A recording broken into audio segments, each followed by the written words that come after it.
Good evening and welcome to the second session of Day 2, Edition X, Tata Steel Kolkata Literary Meet. The Last Queen. Chitra Banerjee Divakaruni discusses her biography of Rani Jindan in conversation with Malavika Banerjee. Malavika Banerjee is director, Tata Steel Kolkata Literary Meet, and of course, one who reads 3 books in one day. Chitra Banerjee Divakaruni is an award winning and best selling author, poet, activist, and teacher of writing. Her work has been published in over 50 magazines and translated into over 29 languages. She loves to connect with readers on her Facebook page and on Twitter, and we will be welcoming questions from those of you who have logged in today once the session is over. Over to you, Malavika.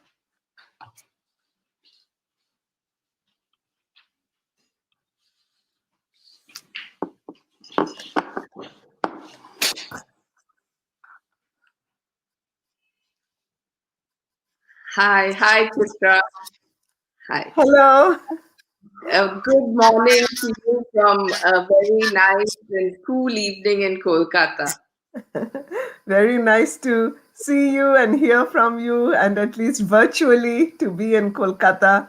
You know, it is always such a joy to come to your festival. And as we were discussing, every time, the last 2 times, it was so nice to do this in person because, of course, Kolkata is the city of my birth. But I am happy to do this virtually, and I'm thankful that we can do this. That's fantastic. This is our third book launch at the festival with you. So before we get into it and get into this magnificent story that you have told, I thought we should both hold a loft book and do a launch. Yes. So I don't know whether, yes, this is the right way to do it. Yeah. So many congratulations for the book. And I hope that we can give a little preview or an appetizer to the book in this session. Yes, I would love to do that. All right. So, would you like to start with a reading because, or would you like to first get into the session and then do the reading? Let's get into the session. Let's give people a bit of an idea of this novel, which is a real departure for me, as you know. This is my first historical novel for adult readers. So, yes, let's talk a little bit about it, and then I'd love to read a passage. Yes. So, I have thought about the session is to first talk about this magnificent story that you've told with its characters and then about the writing of it. So, so that we cover both because they're both very interesting aspects in their own ways. So, Rani Jindan, how did she come to you? When did you read about her? What exactly drew you to her? The book is called The Last Queen, and it's about this magnificent character who is so beautifully, fleshed and blooded out. So, how did Rani Jindan come to you?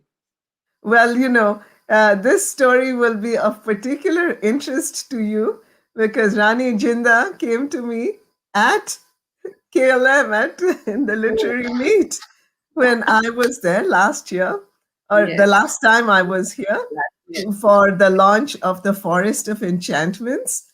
I was, I came into the meet early because I wanted to hear some of the other writers. And just as I sat down in the auditorium, in your beautiful open air auditorium at Victoria Memorial, I saw this picture on the screen because Anita Anand and William Dalrymple were doing an event about their book, Kohinoor. But they were just at the section where, after the Kohinoor, it's many, many adventures. It comes to Maharaja Ranjit Singh, and then it's passed down to Maharaja Dalip Singh. And Maharaja Ranjit Singh is the husband of Rani Jinda, and Maharaja Dalip Singh is the son.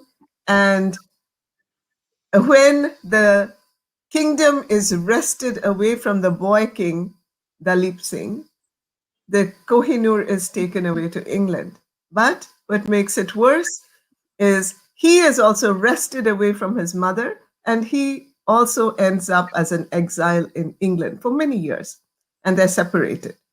And then he comes back. And in fact, this story has so many connections to Kolkata Yes. because the British have been very careful about keeping the mother and son apart because she is so fiery and she loves him so much, and she had put her whole life into being queen regent so that he could rule. She wanted to make sure everything was safe until he became old enough to rule, but that didn't happen.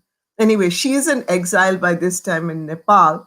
He comes back to India on the pretext of going for a tiger hunt, and they meet in Kolkata. So he sends a word to her in Nepal. She comes down to Kolkata. He comes to Kolkata, and they meet at the historic Spence's Hotel. But when I entered that auditorium and I looked at her picture. This is a painting that she will go back with him to England, even though she does not wish to. She hates the British for what they have done to her, but she loves her son more. So he will take her back, and he will get this oil painting commissioned. And Yes. so it's one of the few images we have of Rani Jindan, and it was up on the screen.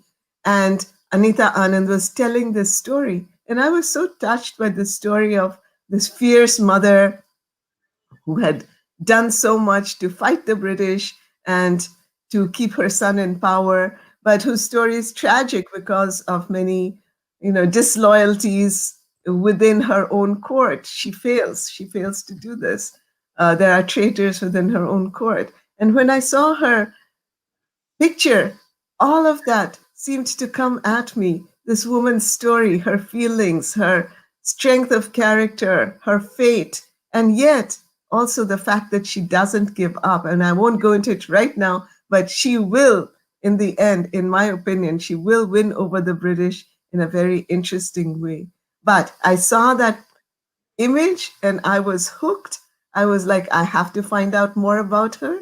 How is it I don't know about her? We know about her husband, the great Maharaja Ranjit Singh. We know about the son, the tragic Dalip Singh, who loses his kingdom, who loses his sense of identity, everything. But of course, as is common in many historical tales or even in our mythology, the women are not always in the picture. The women are pushed over to the side. So that what most people knew about Jinda is she was very beautiful, and she was the daughter of the fortress's kennel keeper, and she became the queen, the last queen, the final queen of Maharaja Ranjit Singh, and she was the mother of Dalip Singh. That's about anything people knew. I had to dig really hard to get more facts, but I am so delighted. So I really have to thank you at KLM for the genesis, the birth of Yes, this that's topic. fantastic. And of course, the Kolkata Literary Meet is delighted to be the catalyst, but it's also quite fitting that at the Victoria Memorial, you discovered this queen, this other queen who fought so passionately and committedly against against Queen Victoria. So, uh, Against Queen Victoria, because actually she felt that Queen Victoria, apart from everything else she had stolen, was stealing her son away from her. Because Queen Victoria, Dalip was just a little boy. He was just a teenager when goes to, not even a teenager, he's really young when he goes to England, right? And he is awestruck by the glamour of the British court. So, in some ways, yes, Queen Victoria was stealing her son, and yeah. Maharani Jindan was like, "No, I will take him back." Absolutely. So that happens later in your novel, and to just go back a little, into the start of where you start the story after the prologue, which you're going to read, is of this young innocent girl, village girl, who was intelligent, who was beautiful, but from a very, very humble, underprivileged background. And you cover the story as a kind of, there's an age of innocence, and then the slow unraveling of that, and so she then becomes this queen who can manage the intrigues in the zanana, and then she becomes this mother of the Khalsa, and the regent, and actually kind of sometimes outmaneuvers the darbar and all the punches and the Khalsa chiefs to get her way. So this tracing of her loss of innocence, or should we say her emergence as a woman who can outmaneuver a largely male-dominated space. Did Very, very male how dominated. do you like recreating that world? Because a novel, a historical novel, fleshes out the character in a way that Anita's book is fantastic. The second half of William Dalrymple and Anita Anand's book is very largely about the phase you mentioned in the second half of the book. But the first half of your story, how did you kind of imagine those parts? Yeah, as I was saying, writing a historical novel was different for me, and it was a new kind of challenge because I had to stay and I wanted to stay very close to facts. I did not want to change any of the facts that were available. Not that there were that many, but there was enough to create that arc that you just talked about. And I wanted to be accurate, but being a novelist, I was very interested in those unspoken spaces, in those dark spaces of her life that were like they were just not known. How did she become from being from such a humble background, being the kennel keeper's daughter? How did she become a queen? Very unusual in that time. What did Maharaja Ranjit Singh see in uh, the little girl, the young girl, the 16-year-old that was Jinnah, to want to marry her, not just make her into a concubine? Yes, she was very beautiful. He would have wanted that. But there must have been something in her character that made him say, no, you will be my queen. You will be my last queen. I don't want any other women after you.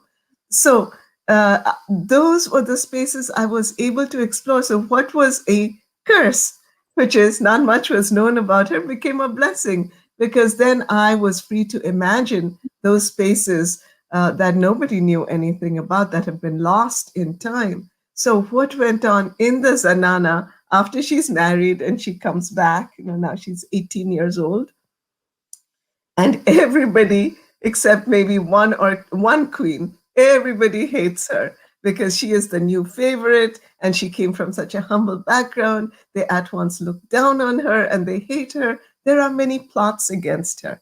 How does she overcome those? So I had lots of fun imagining just the little details of this kind of woman to woman fight that went on in the Zanana, that she was able to maneuver around very cleverly and win. Yes.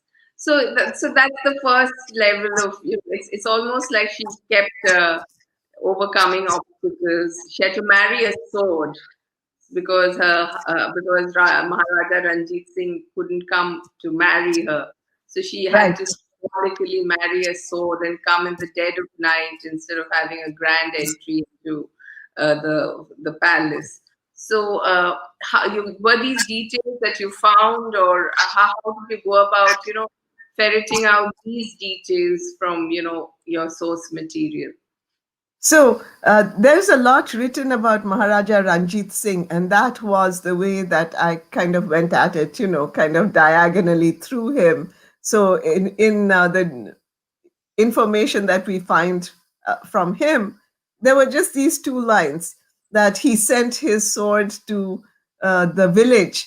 So he had met Jinda and he had said to her, "You're too young, go back to the village. I promise I will marry you." So she's waiting now in the village and he sends the sword. So this comes out of one line in his biography. He sends the sword to the village Gurjanwala, and then she marries the sword and comes back. So then I was imagining, well, why wouldn't he go? Or why wouldn't he have her brought in great pomp, with great pomp and splendor? Well, then I'm putting things together. That's the time when he has to be with the British, and they are really negotiating, what happens to a very important strategic city. And he has to be there because he had to do a lot of like negotiation with the British, who were dead set on taking Punjab. That was the last and biggest empire at that time in India, the last and biggest kingdom. They wanted that. And Maharaja Ranjit Singh was like, no, you're not going to get that from me. So he had to be there on his political mission, but he also loved Jinnah. He didn't want her to wait anymore. So he sends the sword. So, I had to piece together different things that were going on at the same time and make the connections. Fantastic. So, staying with Maharaja Ranjit Singh, we read about him in history, and you've beautifully woven his famous line about how the British will rule everything eventually. Sab lal ho jayega. So, that line does appear twice in the novel as well. So, his presence in the story, before you do your reading, I think this would be a good time to, wait for that reading, because Maharaja Ranjit Singh remains a presence right through the story. At some point, she is the man he is the man she loves. At some point, she is empowered by his special fondness for her. And when he's gone, it's what he says or what would he do at this situation, in this situation, that somehow guides her. It's almost like a voice of conscience. So his presence in the novel is something that's very fascinating and beautifully, woven into the narrative of his young queen. So this would be a great time for you to read the part about his passing and his last moments. Yes, I will start with that, and that is actually the prologue, because I felt that was a dramatic moment to start Jinda's story, because it is a moment that's going to change her life from being the favorite queen and the mother of his favorite youngest son. She's suddenly going to be without a protector in a court, which is now going to be ruled by his eldest son, Karak Singh, whose mother absolutely hates Jinda because she used to be the most powerful and influential queen before Jinda came into the picture.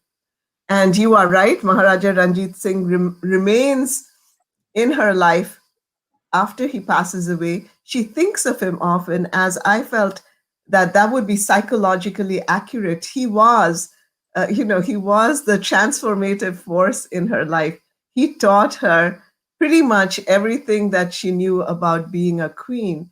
And he spent a lot of time, or she spent a lot of time with him whenever he was in Lahore. And she was, at this point, she's the favorite queen. She is the one he calls for. And so he would have discussed, and this part is my imagination, but I think it would be psychologically accurate, that especially because she's so intelligent and she's very interested in Punjab, the state of the kingdom, he would have discussed a lot of policy with her. He would have told her, and he knew he could trust her like 100%. So he would have told her about his frustrations. He would have told her about his policy. I think by then he knew he was not well.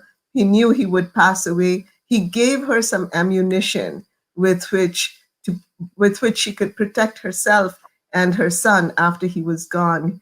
So, and she remembered all that. So, at key moments, when, especially early, when the courtiers are floundering, she recalls what Maharaja Ranjit Singh said to her, and she says those things, and they are like, wow, it is like the Sarkar is speaking through you. And in a way, he is. So, yes. So I will start here with Maharaja Ranjit Singh is very ill at this point, and everybody now is afraid that this is it. He has had a number of strokes before this, but people think this is it. This is the last one.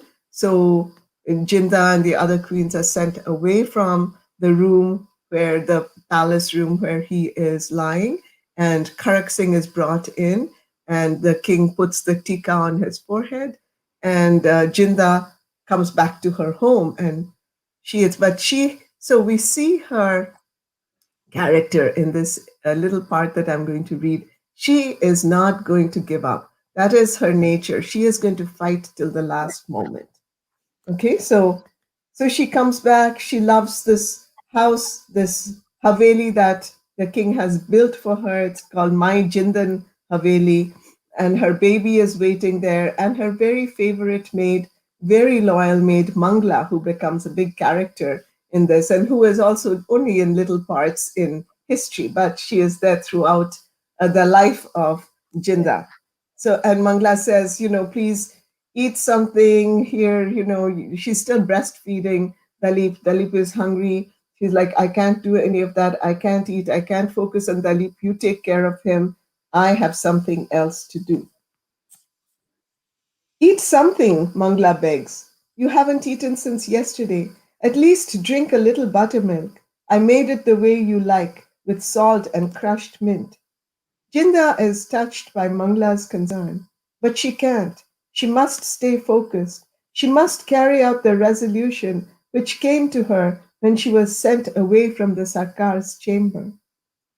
In her bedroom, she takes her thick braid and knots it to one of the bars of the window. This way, if she nods off, she'll be jerked awake. Her plan is to stand at the window all night, facing the samadhi of Jingir Shah. He was a great saint, the protector of the Killa. His spirit still resides in his tomb. When Dalip had the bloody flux, she fasted and prayed there for 24 hours, and the next morning her baby opened his eyes and smiled at her. She'll beg the saint for his blessing all night. Tomorrow the Sarkar will be better. She tightens the knot to make sure it won't come loose. She faces the samadhi and clasps her hands so hard the skin turns white. She feels the prayer pulsing in her belly. If Jinnah wants something badly enough, she can make it happen. She believes this completely. Isn't every major event in her life, all 21 years of it, proof of this? How else can she, a girl from a no name family on the outskirts of a small town, end up in Lahore, city of emperors? How else could she possess a haveli in the heart of this fortress textured by centuries of history? How else could she, the daughter of a dog trainer, become the Sarkar's favorite queen? How else could she give him what many of his wives, though they were married to him in his prime, failed to produce, a son to delight his old age? She is about to learn how wrong she is. Wonderful, wonderful, absolutely wonderful. So, yes, so there is the story of her amazing meteoric rise from, her humble beginnings to being the last and the most beloved queen of Maharaja Ranjit Singh. But once that shadow passes from her life, there is an emergence of another woman who is smart, who thinks on her feet, and is in many ways what we in the 21st century call almost an alpha woman. And her ability to, how she empowers herself with the very tools that are meant to subjugate the women and keep them in the zanana. So she throws off her veil to face her army, thereby making them her family and her the mother of the Khalsa. And even earlier on, to prove that she is a woman of virtue and she did have the pox. So, these ways in which she subverts all that's meant to control women is a very fascinating underlying thread through the story. So, was that conscious or was that the story itself? Well, again, the facts are all taken from history. So she is a woman who will dispense with the veil, which is very unusual, at least at the Lahore court at that time. That was not the case. So as and she is, just as you said, she is so intelligent. She uses what has been used to subjugate women to escape from that tyranny. So she uses the veil, right? She realizes the power of the veil, and she throws it off dramatically at a moment in court, and then with the Khalsa army, that is going to be most effective. So she was, she understood drama. She used drama for that purpose, and it wins the Khalsa army over. Like you said, they call her mother, my mother of the Khalsa, and they are they're very loyal to her. And they are the reason, especially in the beginning when the court is against her, the wazir wants to take the power from her. Really, what they want is they will put Maharaja Dalip Singh, who's just a boy, he's like 6 years old. They're going to put him on the throne, but they're going to be the real rulers. And she's like, you're not going to manipulate my son for your purposes. So she will throw off the veil in open court. She will decide, she will insist on sitting there.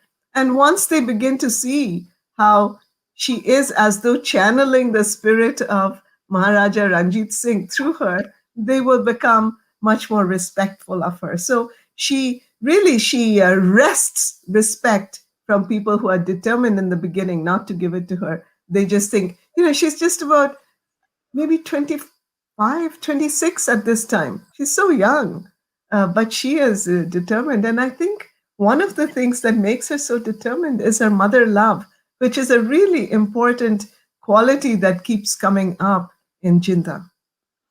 That's beautifully put, because that fascinated me, as did the other. When we think of characters like Lakshmi Bai and Ahalya Bai Holkar from an earlier part of history, they're seen as these absolutely pristine women who, were married to, especially in Lakshmi Bai's case, to a much older king, early widowhood, and that there is silence about their desire to have a life. And there's this beautiful part in the novel where she does decide to take a lover, and so what were those parts? Where did you get that source material?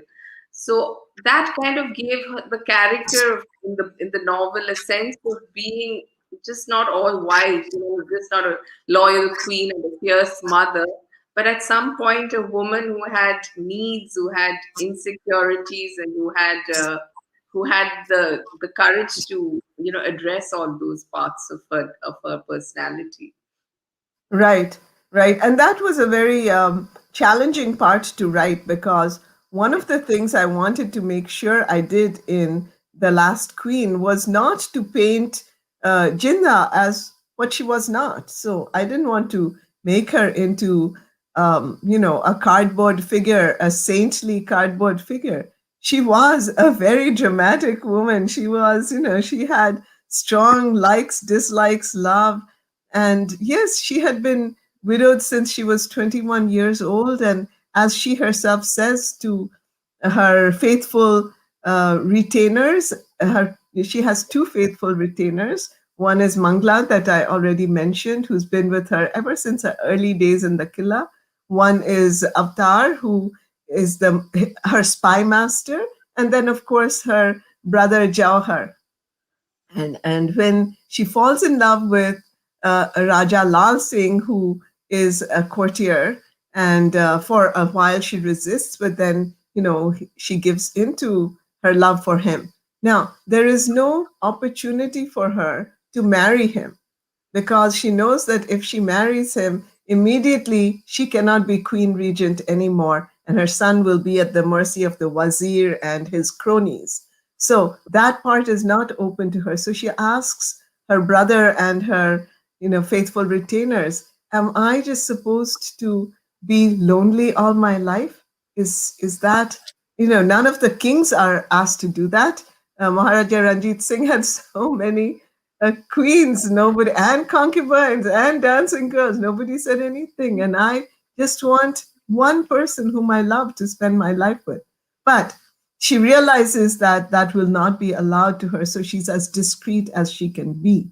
But of course, it is found out. And then, it is used against her.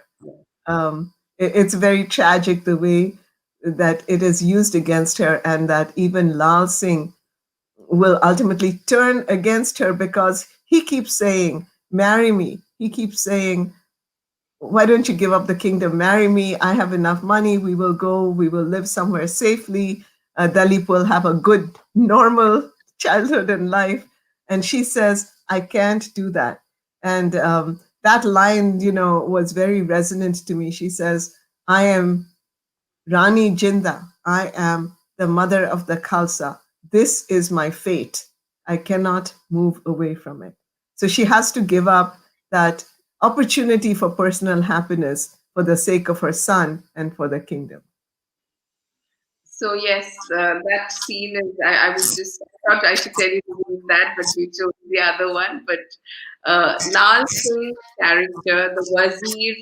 There are many characters who are beautifully fleshed out and add to the story, other than the three main protagonists of Maharaja Ranjit Singh and Rani Jindan and Dalip Singh.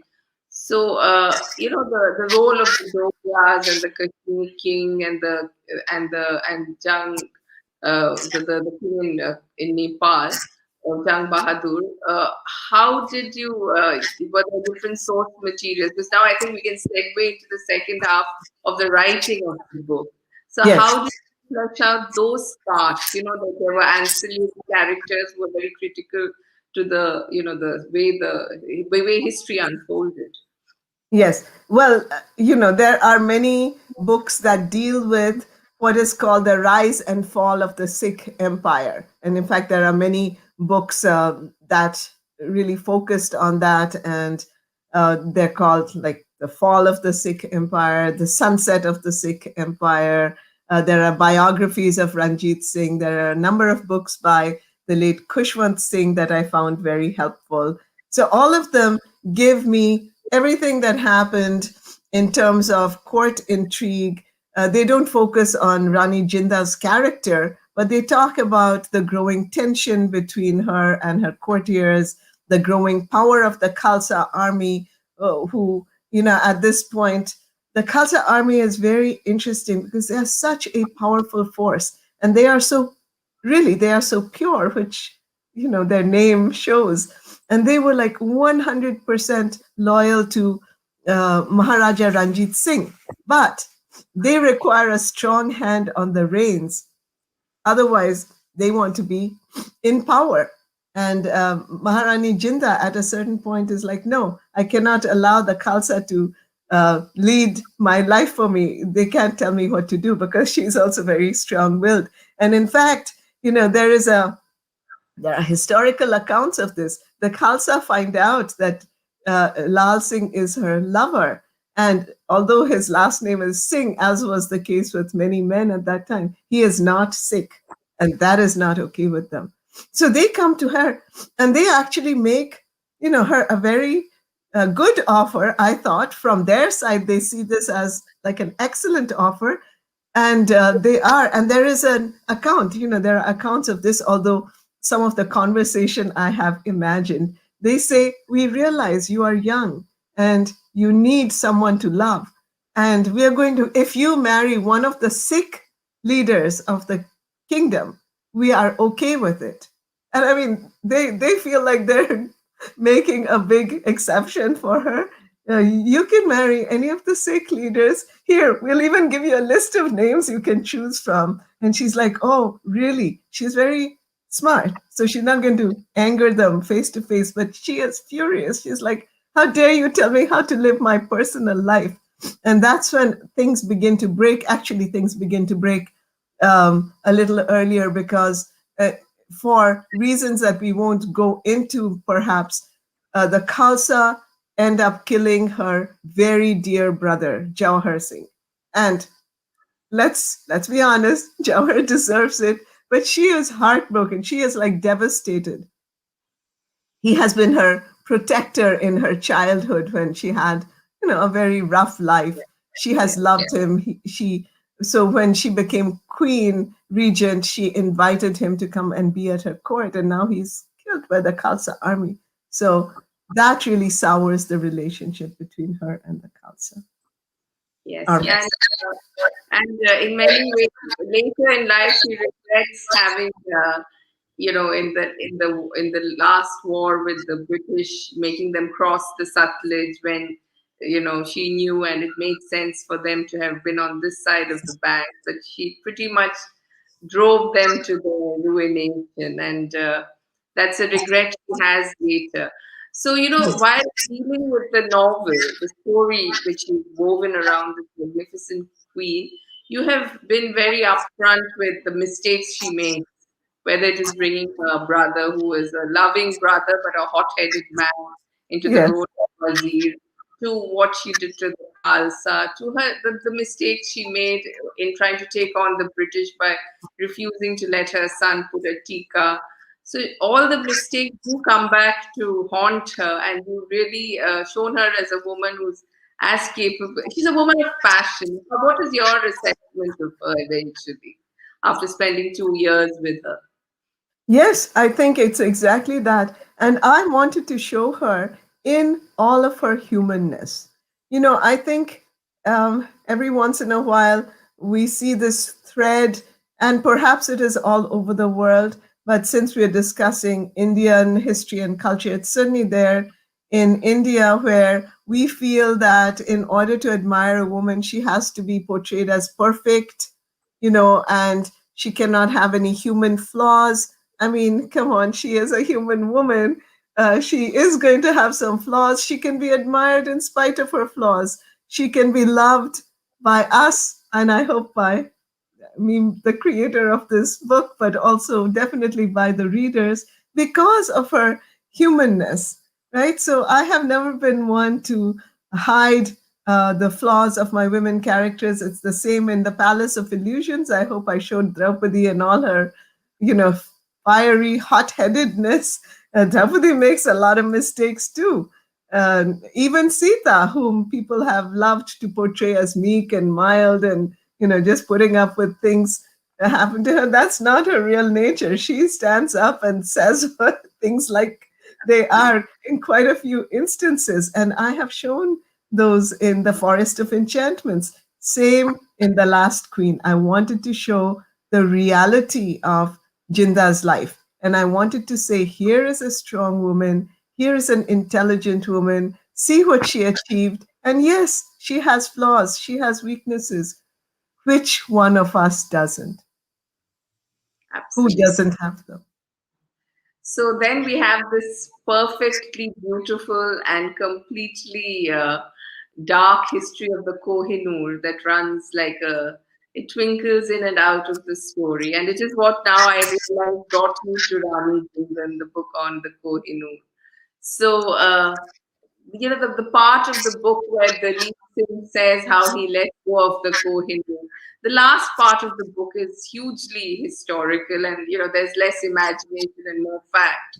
So, what is your thought on the way the Kohinoor has played its part in this story? I just read a book apart from the book that inspired you, where Dalhousie says that the Kohinoor has become in the lapse of ages a sort of historical emblem of the conquest of India. This is from the foreword to Vidhi Dalrymple and Anita Anand's book.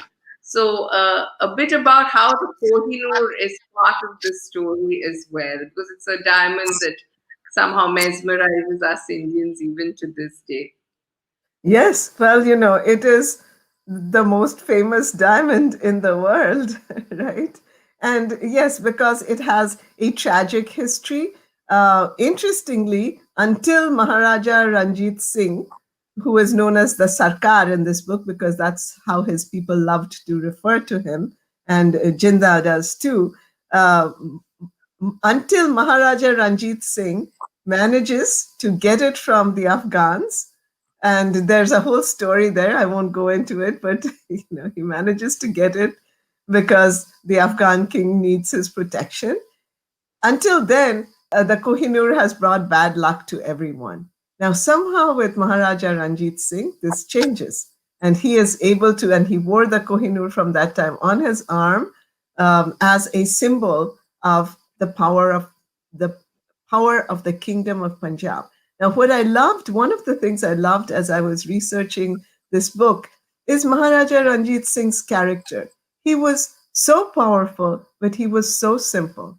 He was so intelligent, although he never had a formal education, he could not read or write. I mean, when I understood that, I was amazed that a man who had no formal education, could not read or write, knew exactly what was going on in India, everywhere, what the British were doing. He could see through their strategy of divide and conquer. He mentions it several times, but no one is listening to him.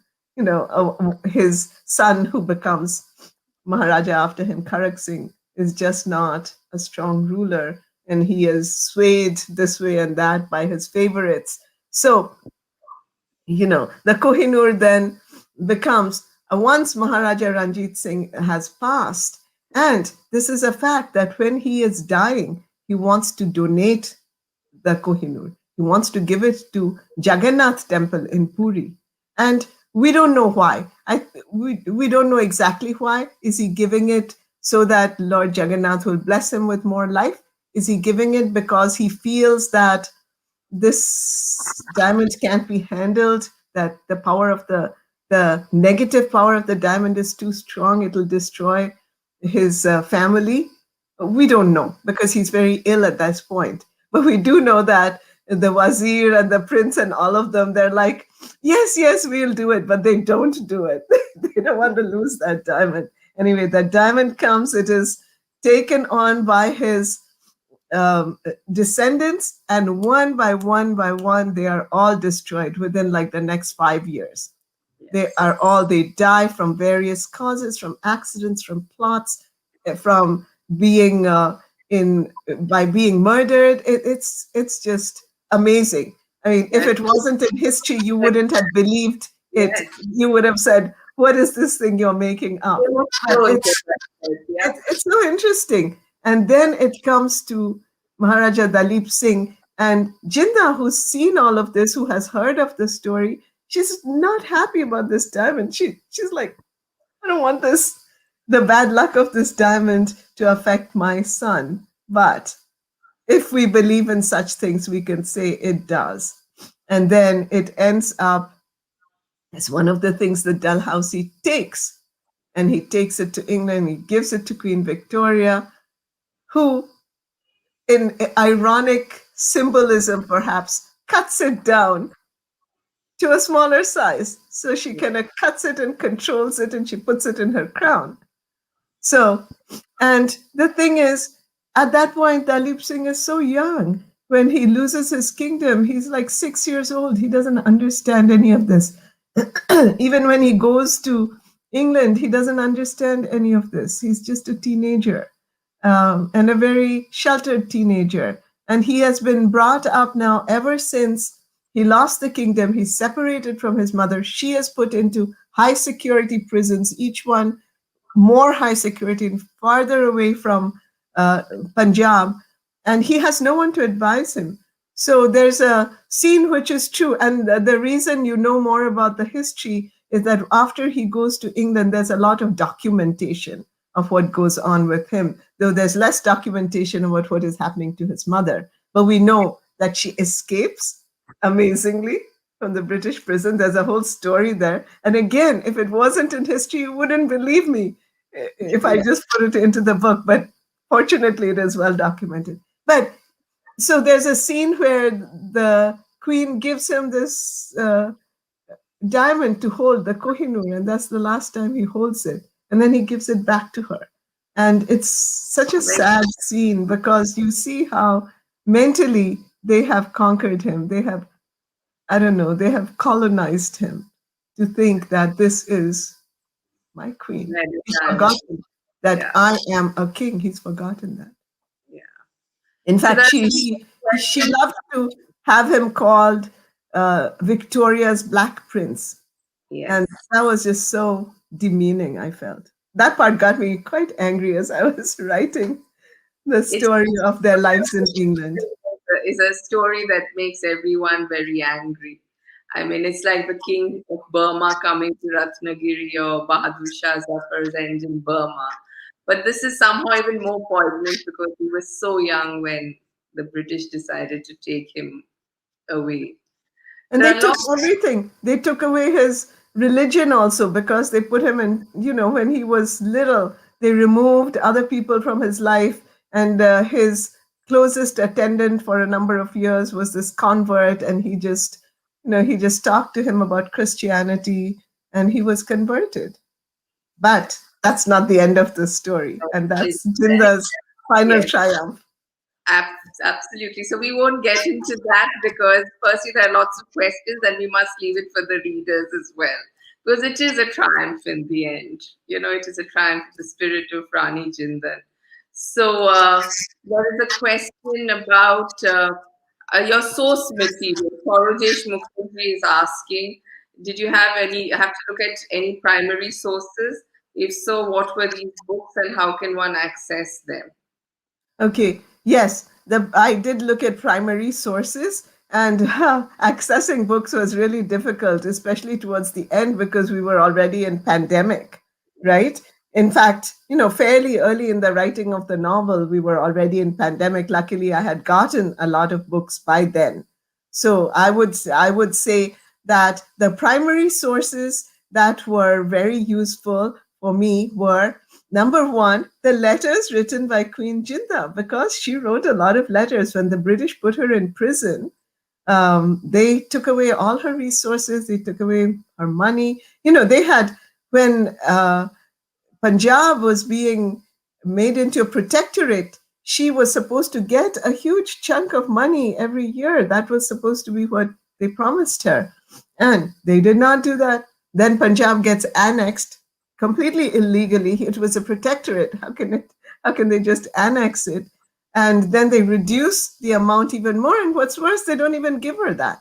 So her allowance is reduced, reduced, reduced. Now she's put in prison. But she has some very faithful spies who manage to get in there. And so she is able to send these letters. So she sends letters to the queen, she sends letters to the governor general, but nothing happens with those letters.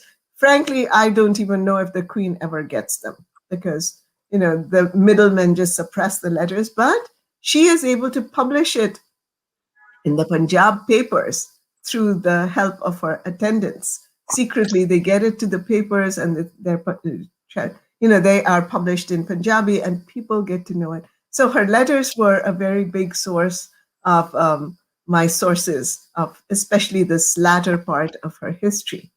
There are other sources like Shah Bahadur's Jangnama, which talks about the war very soon after it happens. So he gives us a lot of details of the first Anglo-Sikh War and the second one as well. So that was an important primary source for me. And then, interestingly, the British wrote letters to each other, and some of those were preserved, which shows, ironically, how evil they were.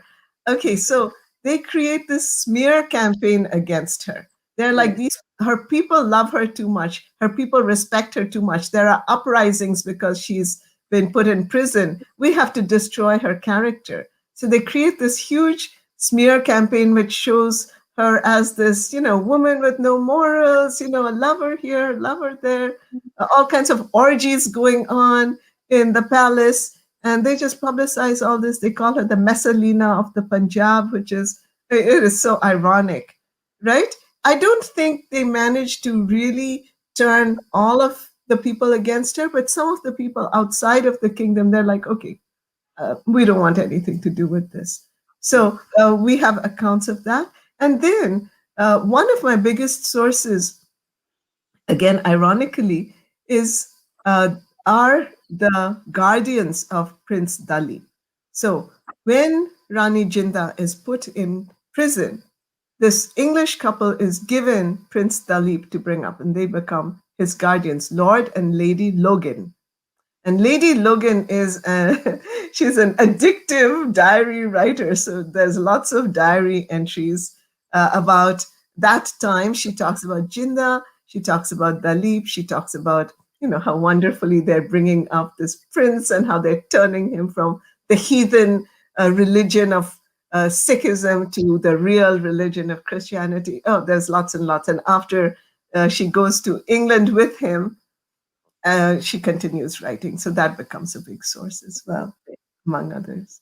So there's another question, which is an interesting one, but you'll have to answer it shortly. Can I just say one other thing? The other thing that really helped me was paintings and photographs. And I think of those as primary visual sources as well, because I couldn't go anywhere in person to see these places where Jinda had grown up and where Jinda lived. And, I couldn't even go to Spencer's Hotel, which I would have loved to do.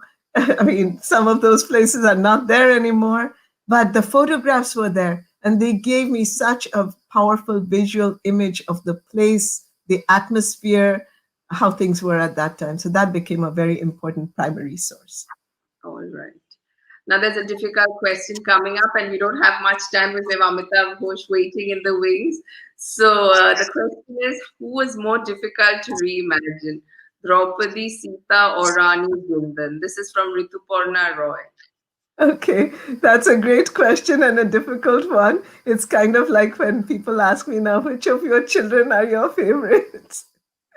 So I'm going to say that, and this is true, I'm not just saying it, they were each a challenge in their own way.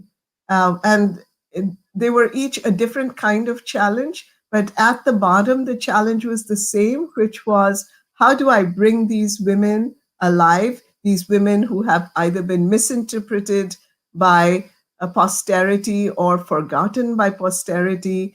How do I try to tell their whole story as honestly as I can through my understanding, my analysis and understanding of whatever source material there is? So, a number of Mahabharats, a number of Ramayans, and then all of these sources that we just talked about. I took them and I tried to do the best job I could using truth and imagination, kind of balancing those two things. Okay. So I think we are pretty much at the ahead of 1 hour. So one question has come from Chakori, which is very sad, which is, how do I get my book autographed by you? Well, what I would say to Chakori and all of my readers, my loyal readers, because of whom I just found out The Last Queen is #1 fiction bestseller in all the crossword bookstores in the country. And thank you, people. I couldn't do this without your great support. And thank you to people like Malavika who's putting me on the air to have a conversation with my readers, even though they're not here. Just hold on to your book. I'm sure I will be coming to Kolkata. I'm sure I will be coming to a future KLM, and I will be happy to sign the book then. Yes, next year, this time, I'm having a vision that you'll be in Victoria, smiling gloriously and signing books. So yes, if there are questions, I'm sorry I can't take all of them. Maybe I'll just mail them to Chitra and get you all answers and put it on Facebook. But yes, thanks. And they can write to my Facebook page directly. This is a really busy time, as you can understand, but I will get to them as soon as I can. And I really appreciate, I love hearing from readers. So yes. And we love hearing from you, Chitra. And as I said, it's an absolute delight for us at the festival that you are so warm and ready to join us either in person or across the sea. Sat Samandar Par, whenever we've asked you to do so. And may you continue empowering and reimagining some of the most amazing women from myth, from history, and from other stories, because that's how we get to know them. That's how we get to understand that women have many parts. They're not saintly. They're not pure white. There are many shades, and it's women like you, Chitra, who makes it possible for us to enjoy every shade and every nuance of their character.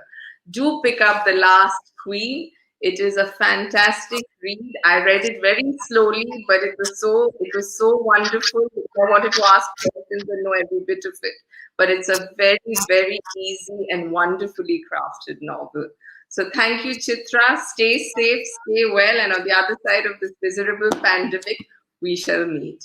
We Thank you. shall meet again. Thank you, Malavika. It's always such a pleasure to speak with you and be at this lovely literary festival. So, thank you to everyone for listening. And until we meet in person, Bye. See bye. you. Take care. Bye. Bye.